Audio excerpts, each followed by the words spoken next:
Hello friends, welcome to Career Dest Academy. हम इस video में बात करेंगे 19 से 23 सितंबर 2020 के मध्य प्रदेश समसामयिकी के मोस्ट इम्पोर्टेंट क्वेश्चन जो मध्य प्रदेश की प्रतियोगी परीक्षाओं के लिए महत्वपूर्ण हैं। आइए स्टार्ट करते हैं।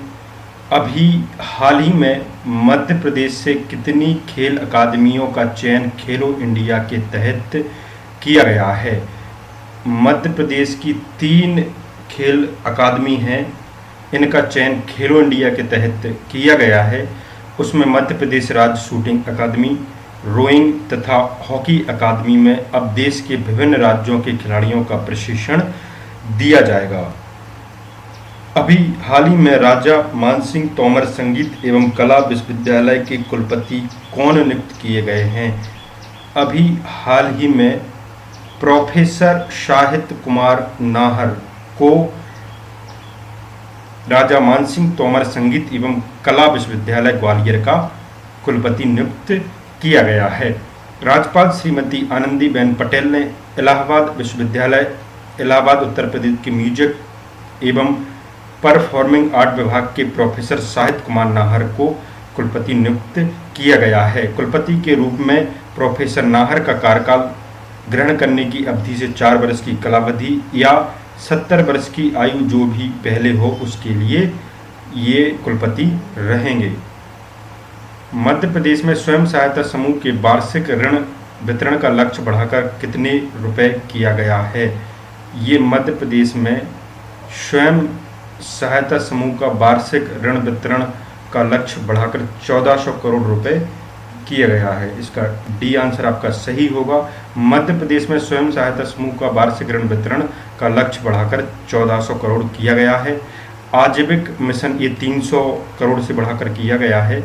आजीविका मिशन के माध्यम से मध्य प्रदेश में अभी तक 33 लाख से अधिक ग्रामीण परिवारों को स्वयं सहायता समूह से जोड़कर लगभग 1523 करोड़ रुपए का बैंक ऋण के रूप में वित्तीय सहायता प्रदान की गई है। मुख्यमंत्री शिवराज सिंह चौहान ने 19 सितंबर 2020 को उज्जैन में आयोजित कार्यक्रम में मध्य प्रदेश के किसानों के खाते में प्रधानमंत्री फसल बीमा की कितनी राशि अंतरित की? ये 4686 करोड़ रुपए की फसल राशि अंतरित की। मुख्यमंत्री शिवराज सिंह ने 18 सितंबर 2020 को उज्जैन में आयोजित कार्यक्रम में सिंगल क्लिक से प्रदेश के 22,51,188 किसानों के खाते में प्रधानमंत्री फसल बीमा के 4686 करोड़ रुपए की राशि, ये अभी कार्यक्रम चल रहे हैं जिसमें 19 सितंबर को ये प्रधानमंत्री फसल बीमा की राशि अंतरित की गई। मुख्यमंत्री की घोषणा के अनुसार किस जिले की गाड़रबाड़ा की दाल को जियो टैग दिलाया जाएगा? गाड़रबाड़ा ये छोटी जगह है नरसिंहपुर के जो गाड़रबाड़ा ब्लॉक है उसकी दाल को जियो टैग दिलाया जाएगा। अभी हाल ही में मुख्यतः किस जिले में उत्पादित चिन्नौर प्रजाति के चावल को जियो टैग दिलाने के लिए मुख्यमंत्री द्वारा घोषणा की गई है? ये चावल की भी घोषणा की गई है। बालाघाट जिले के चिन्नौर प्रजाति की धान बालाघाट जिले में उत्पादित की जाती है। इसको भविष्य में जियो टैग दिलाने के लिए मुख्यमंत्री जी ने घोषणा की है। हमारा घर हमारा विद्यालय कार्यक्रम अंतर्गत विद्यार्थियों की सीखने की प्रगति का व्हाट्सएप आधारित मूल्यांकन में सप्ताह के किस दिन प्रश्न मंच का आयोजन किया जाएगा? हमारा घर हमारा विद्यालय कार्यक्रम के अंतर्गत विद्यार्थियों की सीखने के क्रम में ये व्हाट्सएप आधारित जो मूल्यांकन होगा वो प्रत्येक शनिवार को आयोजित होगा।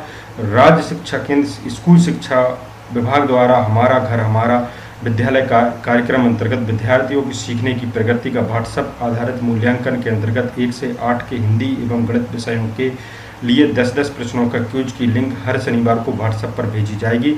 बच्चों द्वारा पूरे सप्ताह में अपनी सुविधा अनुसार इसे हल किया जा सकता है। यह आकलन साप्ताहिक आधार पर होगा। हर शनिवार नई क्विज का लिंक भी साझा किया जाएगा, तभी ये लिंक से प्रश्न मंच का आयोजन होगा।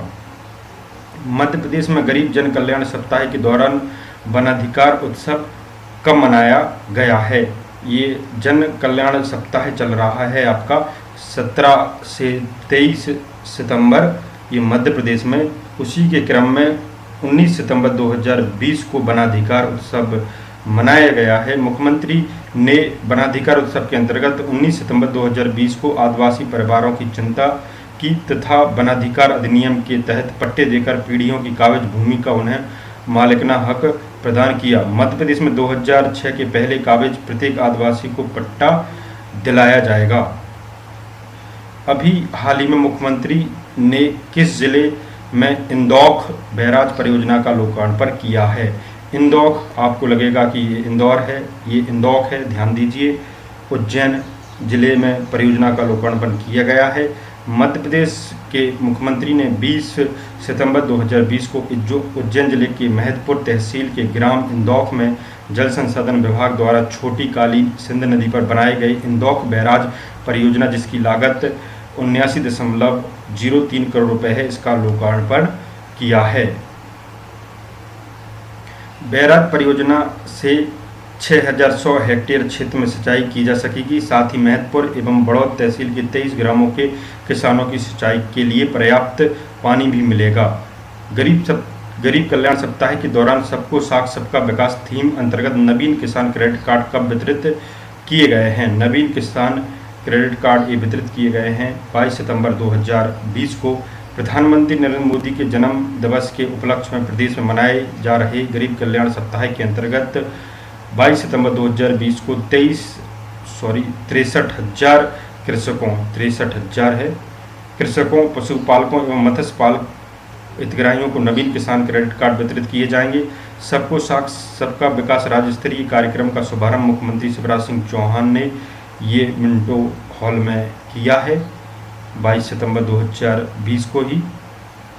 कार्यक्रम की अध्यक्षता सहकारिता एवं लोक सेवा प्रबंधन मंत्री डॉक्टर अरविंद सिंह भदौरिया द्वारा की गई।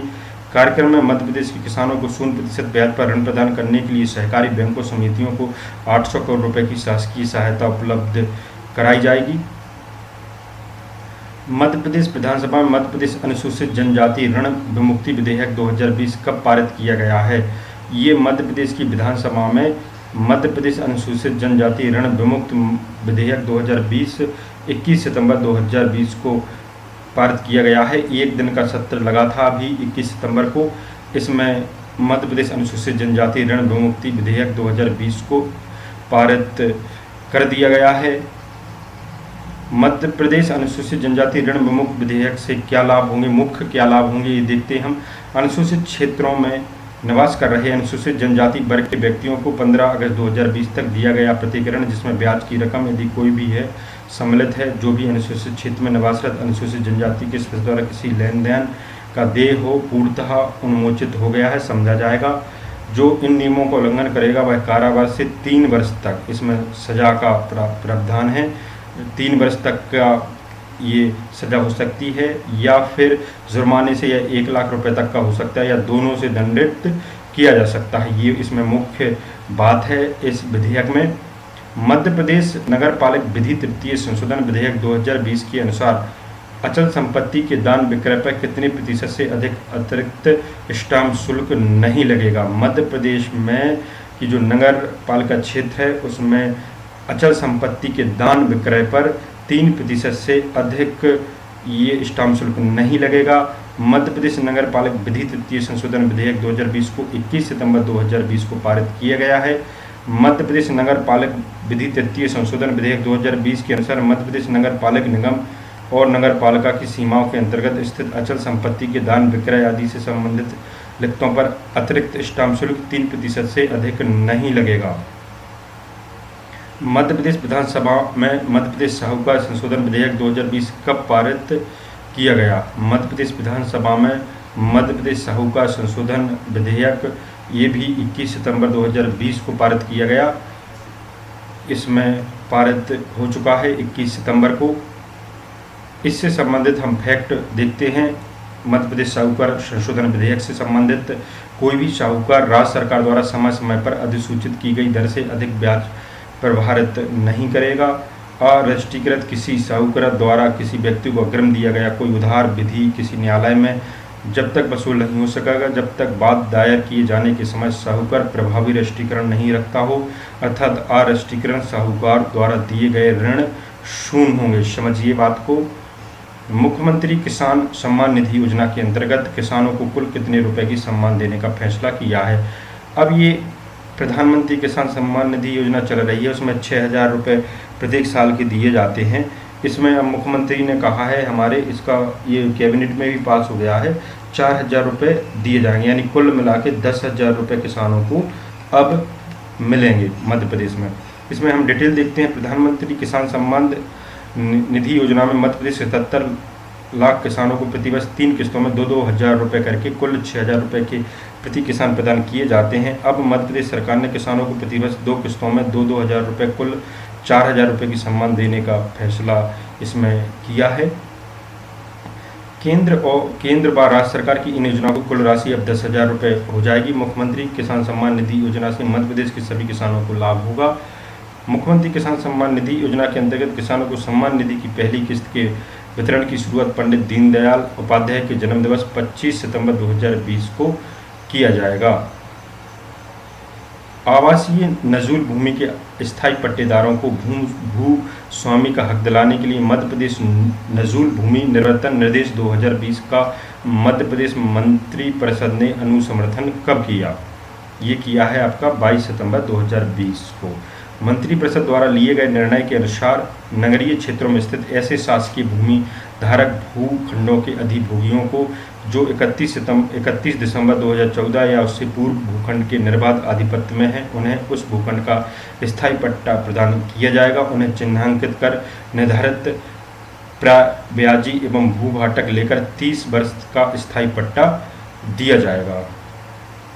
इसमें हम देखते हैं मध्य प्रदेश नजूल निवर्तन निर्देश 2020 के प्रक्रियात्मक प्रावधानों के संबंध में निर्णय के लिए मुख्य सचिव की अध्यक्षता में एक समिति भी गठित की जाएगी, जिससे निर्देशों की पालन में प्रक्रियात्मक देरी नहीं हो। नजूल भूमि की नई परिभाषा हम देखते हैं, इसमें इस निर्देश में उल्लेख किया गया है। नजूल भूमि की नई परिभाषा के अनुसार अब समस्त नजूल भूमियाँ शासकीय भूमि होंगी तथा जिनको भी पूर्व में ये भूमियाँ आवंटित की गई हैं, उन्हें सरकार भूमि स्वामी का हक दे सकेगी। नजूल भूमि की स्पष्ट परिभाषा हो जाने से अब भूमाफियों के विरुद्ध कानूनी व अन्य कार्यवाही आसान होगी। 24 सितंबर 2020 को मध्य प्रदेश में इंडस्ट्री एकेडमिया कार्यशाला किस विश्वविद्यालय में आयोजित की जाएगी? 24 सितंबर 2020 को ये की जाएगी राजीव गांधी प्रौद्योगिकी विश्वविद्यालय भोपाल में RGPV में की जाएगी। तकनीकी शिक्षा एवं कौशल विकास विभाग द्वारा 24 सितंबर को भोपाल के राजीव गांधी प्रौद्योगिकी विश्वविद्यालय में औद्योगिक और शैक्षणिक संस्थाओं को मध्य इंडस्ट्री एकेडमिया कार्यशाला आयोजित की जा रही है। इस कार्यशाला का मुख्य उद्देश्य राज्य के विभिन्न तकनीकी संस्थानों के बारे में जागरूक करना तथा औद्योगिक और शैक्षणिक संस्थानों के मध्य साझेदारी को बढ़ावा देना है। मध्य प्रदेश मंत्रिपरिषद ने मुख्यमंत्री कोविड-19 युद्ध कल्याण योजना की समय अवधि 30 जून 2020 से कब तक बढ़ाने का निर्णय लिया गया है, जिसमें ये कोविड-19 युद्ध कल्याण यदि किसी की मृत्यु हो जाती है तो 50 लाख का प्रावधान इसमें किया गया है। इसमें 30 अक्टूबर 2020 को यह योजना बढ़ा दी गई है। मध्य प्रदेश मंत्रिपरिषद ने 22 सितंबर 2020 को मुख्यमंत्री कोविड-19 युद्ध कल्याण योजना की समय अवधि 30 जून 2020 से 30 अक्टूबर 2020 तक बढ़ाने का निर्णय लिया गया है। मध्य प्रदेश में एकलव्य निजी विश्वविद्यालय कहाँ स्थापित किया जाएगा? मध्य प्रदेश में एकलव्य निजी विश्वविद्यालय दमोह में ये स्थापित किया जाएगा। मंत्रिपरिषद द्वारा एकलव्य निजी विश्वविद्यालय दमोह की स्थापना के संबंध में प्रस्तुत संशोधन अध्यादेश 2020 का अनुमोदन हो गया है। ये 22 सितंबर को इसमें निर्णय लिया गया है। इसके अलावा ये 22 सितंबर को ही नगरीय निकायों में संपत्ति कर संबंधी मध्य प्रदेश नगरपालिक विधि द्वितीय संशोधन अध्यादेश, नगरीय निकायों के अध्यक्ष महापौर के निर्वाचन प्रत्यक्ष प्रणाली को कराने संबंधी मध्य प्रदेश नगरपालिक विधि तृतीय संशोधन, ये तृतीय संशोधन है, ये द्वितीय संशोधन है। अध्यादेश 2020 तथा मध्य प्रदेश कराधान अधिनियमों की पुराना बकाया राशि समाधान अध्यादेश 2020 का अनुमोदन प्रदान किया गया है। इस कैबिनेट बैठक में ये मध्य प्रदेश मंत्रिपरिषद ने 22 सितंबर 2020 को आबकारी नीति 2020-21 में भी संशोधन और मंत्री समूह द्वारा की गई अनुशंसाओं पर मुख्यमंत्री द्वारा किए गए आदेशों का अनुसमर्थन किया है। वर्ष 2020-21 की शेष अवधि के लिए दुकानों के पुनर्निष्पादन के संबंध में किए गए निर्णय और उस पर वाणिज्य कर विभाग द्वारा की गई कार्यवाही का भी मंत्रिपरिषद ने अनुसमर्थन किया है। कैन बेतवा लिंक परियोजना से कितने मेगावाट बिजली उत्पादन होगा? ये कैन बेतवा लिंक परियोजना मध्य प्रदेश और उत्तर प्रदेश की महत्वपूर्ण परियोजना है। इसमें 78 मेगावाट बिजली का उत्पादन होना है। महत्वाकांक्षी राष्ट्रीय नदी जोड़ो परियोजना का शुभारंभ कैन बेतवा लिंक परियोजना की शुरुआत से होगा। यह अनूठी परियोजना देश की पहली योजना होगी। परियोजना की लागत लगभग 45,000 करोड़ रुपए आएगी, जिसका 90% व्यय केंद्र सरकार द्वारा किया जाएगा। लगभग 4,47,000 हेक्टेयर क्षेत्र में सिंचाई के लिए पानी उपलब्ध हो सकेगा। कैन बेतवा लिंक परियोजना से लगभग 78 मेगावाट बिजली का भी उत्पादन होगा। मध्य प्रदेश उच्च न्यायालय के कार्यकारी मुख्य न्यायाधीश कौन होंगे, यानी कौन नियुक्त किए गए हैं? ये नियुक्त किए गए हैं जस्टिस संजय यादव। ये केंद्रीय विधि एवं न्याय मंत्रालय मध्य प्रदेश हाईकोर्ट के वरिष्ठ जज संजय यादव को मध्य प्रदेश हाईकोर्ट का कार्यकारी मुख्य न्यायाधीश की अधिसूचना जारी की है। नियुक्ति आदेश 30 सितंबर 2020 से प्रभावशाली होगा। मध्य प्रदेश हाईकोर्ट के चीफ जस्टिस अजय कुमार मित्तल 29 सितंबर 2020 को सेवानिवृत्त हो रहे हैं। हम बात करेंगे एक पंक्ति प्रश्नावली के रूप में कुछ क्वेश्चन। मध्य प्रदेश में कितने गांव जलवायु आधारित गांव बनाए जाएंगे? 1000 गांव जलवायु आधारित गांव बनाए जाएंगे। मध्य प्रदेश में सिंचाई का रकबा कितने हेक्टेयर किया गया है? 50 लाख हेक्टेयर किया गया है सिंचाई का रकबा। मध्य प्रदेश में आदिवासी बेटे बेटियों की प्रतिभा तराशने और प्रशिक्षण के लिए कितने आवासीय खेल परिसर बनाए गए हैं? ये 24 बनाए गए हैं मध्य प्रदेश में आदिवासी बेटे बेटियों की प्रतिभा तराशने और प्रशिक्षण के लिए। मध्य प्रदेश के किस जिले के बाबई में पोषण आहार संयंत्र स्थित है? पोषण आहार संयंत्र स्थित है, ये होशंगाबाद में स्थित है। मध्य प्रदेश नगरीय निकायों में एक मतदान केंद्र में से कितने से अधिक मतदाता नहीं होंगे? 1000 से अधिक मतदाता नहीं होंगे। मध्य प्रदेश राज्य निर्वाचन आयुक्त कौन है? हम बात करेंगे बसंत कुमार सिंह राज्य निर्वाचन आयुक्त हैं। ये एमपी करंट अफेयर्स टॉपिक के अंतर्गत ये टॉपिक है। पिता पुत्र शंकर रघुनाथ साय का बलिदान दिवस, इसके बारे में हम देखते हैं। मातृभूमि के लिए प्राण न्यौछावर करने वाले गौड़वाना के राजा शंकर शाह और पुत्र कुंवर रघुनाथ शाह का बलिदान दिवस 18 सितंबर बलिदान दिवस हो गया था। ये 18 सितंबर को मनाया गया। अभी इनका बलिदान हो गया था 18 सितंबर 1858 को, यानी इनकी मृत्यु हो गई थी। अंग्रेजों ने दोनों पिता पुत्र को इस दिन तोप के मुंह से बांधकर उड़ा दिया था। जबलपुर में तैनात कमांडर क्लार्क बड़ा क्रूर था, अनाचारी और अत्याचारी था। राजा शंकर शाह ने जनता और जमींदारों के साथ लेकर क्लार्क के अत्याचारों को खत्म करने के लिए संघर्ष की घोषणा की। क्लार्क ने अपने गुप्तचरों को साधु भेष में शंकर शाह की तैयारी की खबर लेने गढ़पुरवा महल भेजा। धर्म प्रेमी गौड़वाना जबलपुर राजा ने साधुओं के समक्ष अपनी युद्ध योजना उजागर कर दी थी। 2 दिन बाद ही अंग्रेजों ने युद्ध की अधूरी तैयारी वाली छावनी को घेर लिया गया। जनता में आतंक फैलाने के लिए दोनों को तोप के मुंह से बांधकर ये उड़ा दिया था। मेडिकल रीइंबर्समेंट योजना, ये इसमें क्या है कि मध्य प्रदेश की शासकीय स्वशासी चिकित्सा एवं दंत चिकित्सा महाविद्यालयों के अधिकारियों एवं कर्मचारियों के लिए राज्य शासन द्वारा शासकीय कर्मचारियों को समान ही मेडिकल रीइंबर्समेंट प्रदान किए जाने की स्वीकृति के आदेश जारी किए गए हैं। इससे शासकीय स्वशासी मेडिकल कॉलेज की स्वशासी संस्था के अधीन नियुक्त हुए 10,000 से अधिक डॉक्टर एवं कर्मचारी लाभान्वित होंगे। कोविड-19 महामारी में कार्य कर रहे स्वशासी संस्था के अधीन नियुक्त डॉक्टर्स, नर्सिंग, पैरामेडिकल टेक्नीशियन एवं अन्य स्टाफ के लिए 3,000 रुपये प्रति वर्ष के मेडिकल रीइंबर्समेंट का प्रावधान था। जबकि प्रदेश के शासकीय कर्मचारियों के लिए इलाज, उपचार एवं जांच का पूर्ण रूप में मेडिकल रीइंबर्समेंट किए जाने का मध्य प्रदेश सिविल सेवा चिकित्सा परिचर्या नियम 1958 का प्रावधान लागू है। ये आपके पिछले वीडियो से क्वेश्चन पूछा गया था कि अभी हाल ही में आदिवासी चित्रकला के लिए मैसूर किस जिले के निवासी बेगा महिला चित्रकार जोधैया बाई का नामांकन पद्मश्री के लिए किया गया है। ये है उमरिया जिले की हैं। ये फेमस क्वेश्चन है आपका। ये जोधैया बाई का नामांकन पद्मश्री के लिए किया गया है। आदिवासी चित्रकार हैं और बेगा बेगा महिला चित्रकार हैं।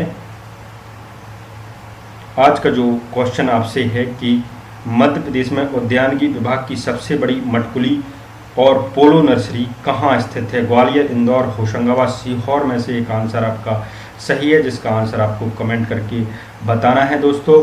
और आपको वीडियो अच्छा लगता है तो आप शेयर ज़रूर कर दिया करें और लाइक करना तो बिल्कुल भी ना भूला करें दोस्तों। ये वीडियो हमारा देखने के लिए बहुत बहुत धन्यवाद दोस्तों। Thank you.